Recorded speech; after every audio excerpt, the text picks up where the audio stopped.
అయితే రీచ్ అయిపోయాం. మేము వచ్చింది అయితే సూలూరుపేట ఫ్లెమింగో ఫెస్టివల్ అంట ఇక్కడ. సో ఇక్కడ చాలా గ్రాండ్ గా చేస్తారంట. నేను చాలా ఇయర్స్ నుంచి వింటున్నా కానీ వెళ్ళడం కుదరలేదు. ఈసారి అయితే వెళ్ళాము. కానీ మేము అనుకుంది ఒకటైతే ప్లాన్ మొత్తం స్పాయిల్ అయిపోయింది. బర్డ్స్ ఏం లేవంట. ఒకటి రెయిన్ పడుతుంది, ఇంకోటి రష్ ఎక్కువ ఉంటది కాబట్టి అందులో మేము వెళ్ళేసరికి నైట్ అయిపోయింది. ఇంకా చూడగలమో లేదో అనేసి ఇంకైతే అటు సైడ్ పోలేదు. సో అక్కడైతే ఎగ్జిబిషన్ లాగా అరేంజ్ చేశారు. ఆ ఎగ్జిబిషన్ అయితే చూడడానికి పోయాము. సో ఇక్కడైతే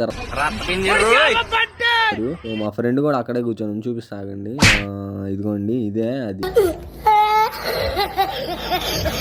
సో ఇక్కడ ఎలా ఉందో ఆ లేక్స్ దగ్గర అలా బర్డ్స్ ఉంటాయని చెప్పారు నాకైతే.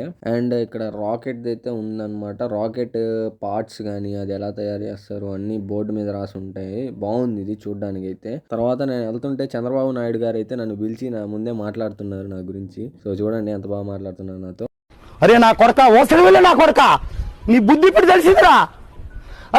తర్వాత శ్రీ సిటీ ఎగ్జిబిషన్ పెట్టారు. దీంట్లో ఏమేమి తయారవుతాయి, ఎక్కడ ఎలా ఉంటది మొత్తం అక్కడ ప్రాసెస్ మొత్తం సిస్టమ్ మొత్తం అక్కడే ఉంది. చాలా బాగుంది ఇది కూడా. ఎలాగో ఆ వింతైన పచ్చుల్ని మేము చూడలేమనేసి ఇంకా కొలంబస్ ఎక్కాము. కొలంబస్ రైడ్ చేసే వాళ్ళు రోషన్ కి తెలిసిన వాళ్ళు అనమాట. నెక్స్ట్ లెవెల్ తిప్పాడు. మేమైతే అరుపులతో రచ్చ చేసేసాం ఎగ్జిబిషన్ మొత్తం. సో మన రోషన్ దగ్గర అయితే Z900 బైక్ ఉంది. దాన్ని అయితే మా అందరిని ఒక్కొక్క రైడ్ తీసుకెళ్లాడు. చుక్కలు చూపించాడు అందరికి. బాగుంది రైడ్ అయితే. అలా ఒక రైడ్ వెళ్ళేసి ఇంకా అందరం అయితే ఇంటికి బయలుదేరిపోయాం. ఎవరింటికైతే వెళ్ళిపోయాం అనమాట. ఇది ఈ రోజు matter. Okay my dear buddies, మళ్ళీ కలుద్దాం. టాటా బై బై, సీ యూ.